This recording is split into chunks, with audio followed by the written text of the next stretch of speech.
হাতি লাগে বেথারি হাত ছেড়ে দাও সোনার দেওয়ারি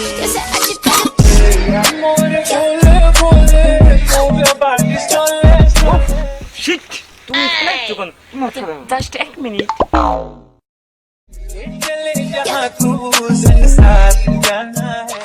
বুঝো না ওর সাথে কি তোমার? তুমি বুঝো না তোমাকে না আমি বলছি যে বাসায় মুড়ি আছে আর তুমি আজকে রিক্সা নিয়ে যাও না কেন? আজকে আকাশটা অবস্থা খুব খারাপ, এই জন্য ভাবলাম যে আমি তোমার সাথে যাবো। তুমি এখানে আসছো কেন? আমি টিকটক করে আমি তুমি জানো না এখানে সব শিল্পপতি সব বড় বড় লোকের ছেলেরা এখানে থাকি।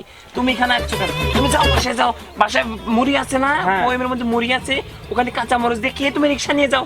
যাও তুমি এখানে আসো না, এখানে আমার বড় বড় কিছুক্ষণের মধ্যে সাংবাদিক আসবে, তুমি যাও কিন্তু ওখান থেকে যাও যাও আর রাখো তোমার এখানে ওদিকে যাও। তুমি পরপুরুষের সাথে এরকম মেলামেশা করতেছো, আমার খুব কত খারাপ ফেমাস লাগছে। হয়ে যাবে।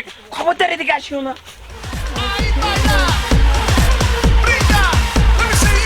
কি বলছো কি ক্যামেরা মাঝে সবসময় আসে? তো পাখি নাকি ছিল, আমি 20 টাকা দিয়ে বিদায় করি। হাই আপু, হাই ভাইয়া। আমি সাংবাদিক। হ্যাঁ কি ভাইয়া বলেন? সুপ্রিয় দর্শক, আজকে আমরা আছি আমাদের বাংলাদেশের সবচেয়ে বিখ্যাত কুখ্যাত সেই টিকটকার রিয়া আপুর কাছে। ভাইয়া আপনি তো ভুল করছেন সাংবাদিক ভাইয়া, আমার নাম শুধু রিয়া না, আমার নাম হচ্ছে অ্যাঞ্জেল রিয়া। ও মানে নো, পরি। সরি আপু, পরির ভুল মতো হয়ে দেখতে তো আমি। গেছে।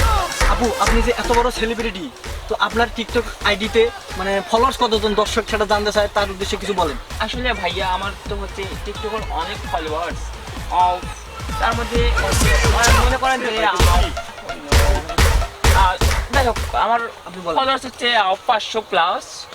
লাভ রিয়াক্ট মানে ভালোবাসে আমাকে, মানুষ আমাকে ভালোবাসি তো 95 98 এরকম দেয়, মানুষ অনেক ভালোবাসে। ও আচ্ছা আচ্ছা, ঠিক আছে। তো আপনি যে এত সুন্দর ক্যারিয়ারে আসলেন, তো আপনার মানে উদ্দেশ্য হ্যাঁ হ্যাঁ সফলতা কিভাবে আসলো? আসলে শোনেন ভাইয়া, হচ্ছে কি আসলে আমাদের টিকটক হচ্ছে কি ট্রেন্ডিং, আমার মানে ভিডিও করতে করতে ট্রেন্ডিং করতে করতে করতে করতে ফিল করেই আসলে উঠে গেছি। তখন থেকে আসলে আমাকে মানুষ অনেক ভালোবাসে। ও আপনাকে অনেক হ্যাঁ, ধন্যবাদ। হ্যাঁ। তো আপনাকে কিছু পার্সোনাল প্রশ্ন করতে চাই। আচ্ছা করেন, সমস্যা নেই। আপনি কি বিয়ে শাদী করছেন? ও ভাইয়া আমাকে দেখে কি বিবাহিত মনে হয়? না, তা মনে হয় না। আমার তো বয়স সবে মাত্র 16 বছর ভাইয়া। ও তাই নাকি? হ্যাঁ তো বিয়ে শাদী করবেন না? বিয়ের সাথে আসলে আমি মনে করি আই নো আমার এখনো ওই বয়সটা এখনো হয়নি। বুঝলি আসলে আপনারা তো জানতে আচ্ছা দাঁড়ান তো ভাই, এই কে রে? তোমার 25 বছর আগে আমার সাথে বিয়ে হয়েছে আর তুমি বলতেছো এখানে নাকি তোমার তুমি আপনি এখানে সব বাদ দাও। তুমি যেসব কথা বলতেছো তোমার নাকি বিয়ে শাদী 18 বছর বয়স তোমার, আজ থেকে 30 বছর আগে তোমার সাথে আরে ভাই আপনি আছেন 30 বছর আগে আমার সাথে বিয়ে হয়েছে আর তুমি এই সময় মানে এরকম কথা বলো কেন? তুমি তোমার সাথে আমার বিয়ে হয়েছে, তুমি চলে যাও মানে বুঝো না আপনি এখানে পড়া এখানে শোনো দেখো, আমি রিক্সাওয়ালা হলেও আমার কিন্তু একটা নামগন্ধ আছে। তুমি আমার বউ, তুমি এইভাবে টিকটক করে বেড়াও দেখে আমি তোমাকে বুঝো বুঝবো না না। সাংবাদিক আছে তুমি সাংবাদিকের গোষ্ঠী মারি না, তুমি এসব করো কেন? তুমি এতদিন আগে ভাই, আপনি এখানে আসছেন কিসের জন্য? এ ভাই, আপনি আসেন। এদিকে আসেন আর আপনি। শোনো, আসেন, তুমি এদিকে আসেন। এই তুমি কত বেশি সিক্রেট করতেছ, ঠিক আছে? এই, বেশি কোন তুমি আমাকে ছেড়ে দাও তোমার কাছে দর্শক, আমরা এখানে আছিলাম সেই অ্যাঞ্জেল রিয়া আপুর কাছে।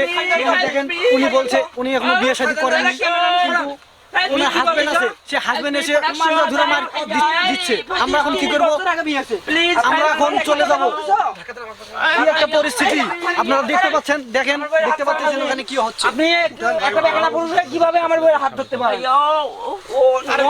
আমাদের সেই অ্যাঞ্জেল রিয়া আপু বলেছে ওনার স্বামী নাই, কিন্তু দেখেন ওনার স্বামী রিক্সা চালায়। এর কারণে ওখানে অনেক ঝামেলা হচ্ছে, আমরা এখানে থাকতে পারতেছি না, চলে যাচ্ছি। আপনি কে আমার বউয়ের হাত ধরেন কি জন্য?